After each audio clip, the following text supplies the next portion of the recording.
दिनै पानेरि दख'रानि सिङाव थानाय सिमलिगुरि गामियाव जोनोम मोननाय आरो मोनसे समनि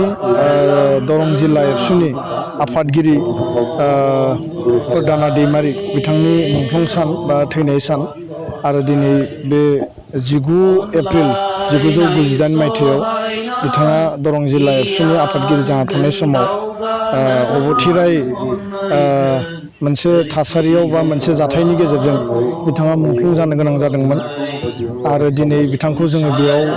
गोसोखांनानै बिबार बावनाय आरो बिथांखौ जों गोसोखांनाय बिथांनि आदर्श आरो जिखिनि मावलांनाय बर' हारिनि थाखाय बे समाव जिहेतु बड'लेण्ड सोमावसारनायनि मोनसे दुंदुं हाव हाव थासारिमोन आरो बिथाङा बड'लेण्ड सोमावसारनायनि बे समाव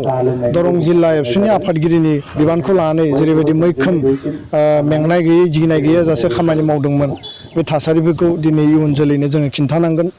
आरो बिथांमोननि हाबा मावनायनि थाखायनो दिनै जोङो 2003 मायथाइयाव बिटिसि सुक्तिखौ मोननो हादों आरो दिनै 2020 मायथाइयाव बे बिटिआर सुक्ति मोनफैनायनि थासारिखौ जोङो मोननो हादों प्रमद बर' आरो गबिन्द बसुमतारी जि जोंहा एबसु एनडिएफबिनि इउबिपिअनि जथाय जि मोनसे सुक्ति बे थासारिखौ जोङो मोनफैनो हादों होननानै आं सानो आरो बर' हारिनि सोमावसारनायनि जारिमिनाव दुलाराय बर' फरायसा आफादनि जिल्लानि दख'रानि मिरुनि बिबानगिरिफोरनि बा बै समनि बिएलटिनि आरो माने एनडिएफबिनि माने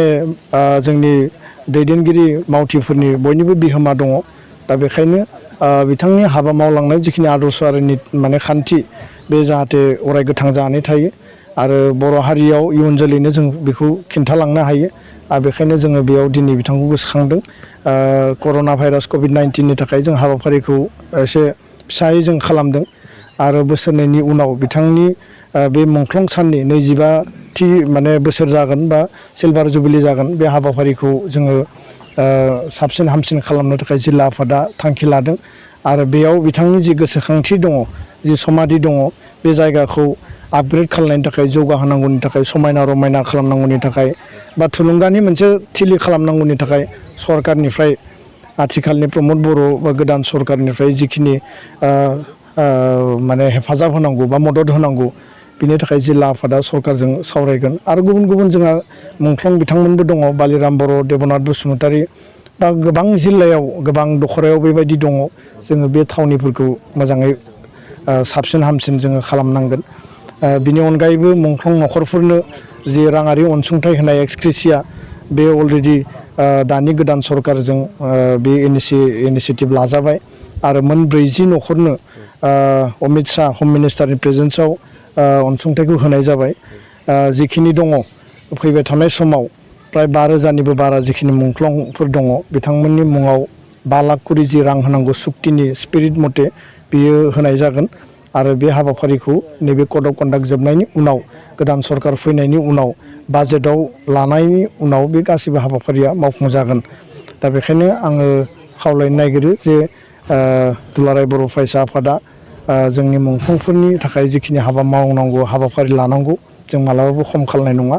आरो दिनैनि बे सानाव प्रदाना दैमारिनि सोरगोआरि जिउआ आलो गोजोनै सोरगोआव थायो आरो न'खरनि बे थासारियाव आङो दुखुआव बाहागो लाफादों आरो आं सानो जे भारत स्वाधीनतानि समाव जेरैबायदि सुभाष चन्द्र बस भगत सिं बा महात्मा गान्धीया शहीद जादों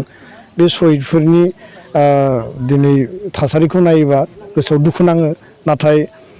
भारत हादोरा दिनै बा भारत राष्ट्रनि साफ्रोमबो नागरिकआ बिथांमोनखौ गोग्गानायनि बा देरहासारनायनि नेरसोन हिसाबै लायो दा बेखायनो आङो दिनैनि समाव जिहेतु जोङो हाथियारनि सोमावसारनायखौ फोजोबफैबाय सान्ति परिबेस बेयाव दिनै फैबाय आरो बे सान्ति आरो गोजोन खौसेथिखौ लानानै बयबो बर' हारिया जेसेबां जोंनि मुंख्लंफोर दङ एबसुनि आन्दलनाव बिएलटिनि आन्दलन एनडिएफबिनि आन्दलन बे मुंख्लंफोरखौ लानानै गोग्गानायनि थुलुंगानि आरो देरहासारनायनि नेरसोन हिसाबै जोङो बिथांमोनखौ गोसोखांनांगोन गोसोआवथ' दुखुआ थागोन नाथाय दुखुखौ जोङो लाबाय थायोब्ला जोंनि इयुननि हाबा मावनो गोनाङा माब्लाबाबो रोखा जानाय नङा दा बेखायनो भारत हादरा जेरैबायदि शहीदफोरखौ सेवा खालामदों जोङो बर' हारियाबो बड'लेण्ड सोमावसारनायनि गासैबो मुंख्लं आरो शहीदफोरखौ जोङो एखे सेवा खालामगोन आरो बे बिथिङाव एबसुनि सनमान एबसुनि श्रद्धा एबसुनि मान होनाया माब्लाबाबो खम जानाय नङा। गहपुरनि बिक्रमपुराव जानाय जि जाथाय बे जाथायखौ लानानै दुलाराय बर' फरायसा आफादा गोथौयै दुखु मोननाय फोरमायदों आरो बिनि थाखाय जोङो दुखु फोरमायनाय मोनसे रादाब जोङो एबसुनि जोङो पेडआवनो अफिसियेलि जोङो बेखौ फोरमायदों। दा बेखाय बे जाथाया जोंनि थाखाय माने गोसोआव आघात होदों, गोसोआव जोंखौ दुखु होदों आरो जोंनि लाइमोन, जोंनि सेंग्रा सिख्ला बा बेयाव सानै फरायसा जाय माने ग्रेजुवेसन खालामबाय थादोंमोन बा जाय मेट्रिक होनो गोनांमोन बिथांमोना बेयाव रुंसारि जाबाय जाब्रबथायाव। बे जोंनि थाखाय गोबां दुखुनांथाव। दा बेखायनो इयुनाव जाहाथे बेबायदि जाथाया जाया, जोंनि साफ्रोमबो रायजो राजा बा जोंनि लाइमोनफ्राबो कनसियास जानांगोन आरो बेयाव निस्सय बे माने गारिनि जाय माने सामलायगिरि बिनि गोरोन्थि दङ आरो बे जेरैबायदि जाथाया जाबाय बे जोबोद दुखुनांथाव। बेखायनो बे जायफोर मुंख्लं माने रुंसारि जाबाय बिथांमोननि जिउ आत्माया सोरगोआव आलो गोजोनै थायो बेखौ आङो आफा इसोरनि खाथियाव आर'ज गाबदों। लोगोसे जाब्रबथायाव गोलैनानै हस्पिटालाव थानाय बिथांमोना थाबैनो जाहाथे फाहामथायनि गेजेरजों हामो बेनि थाखायबो आं आनान गसाइनाव आर'ज गाबदों। बिसोरनि न'खरनो राङारि अनसुंथाइ बा देहा फाहामनायाव जिखिनि हेफाजाब नांगौ बिनि थाखाय बिटिसि माने बिटिआर सरकार मानगोनां चिफ प्रमद बर'जों रायज्लायनानै मैया बे सरकारनि गभर्नमेन्टनि EM दावबायसा बर'आ गहपुराव थांनानै थैनाय न'खरनो राङारि अनसुंथाइ आरो जायफोरा हस्पिटालाव दङ बिथांमोननोबो राङारि अनसुंथाइ होनायनि हाबाफारिया मैया जादों आरो दुलाराय बर' फरायसा आफादनिफ्राय मिरुनि जोंनि होजोंनि माने बिश्वनाथ जिल्लानि बा दख'रानि जोंनि दैदेनगिरिफ्रा बेखौ खबर लाबाय थादों आरो जोथोन लाबाय थादों। इयुननि समाव जोङो जेसेबां हेफाजाब होनांगौ, मदद होनांगौ जोंनि फारसेनिफ्राय जों बे हाबाफारिखौ मावफुंगोन। आङो खावलायगोन जे थांनाय बोसोरनि जि महामारि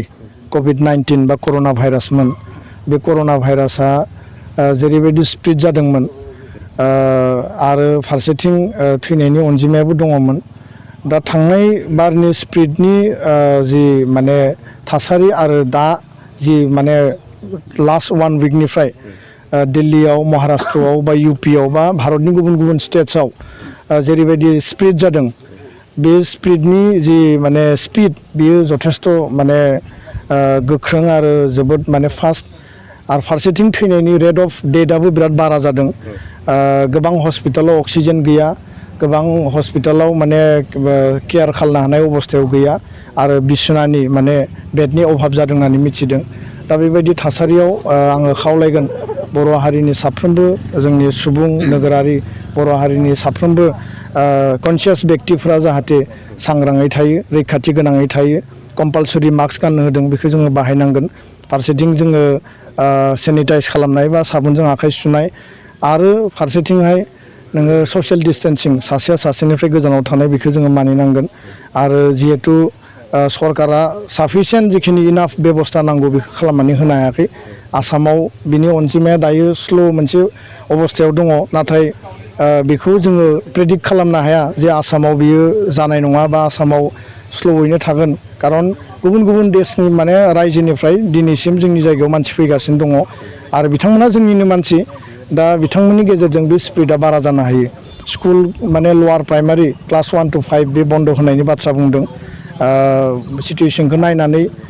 क्ल'ज डाउन खालामनाया कम्पालसरि जानो हायो, खारन जोंनि उन्दै उन्दै गथ' गथायफोरनि जिउखौ जोङो रैखाथि होनांगोन।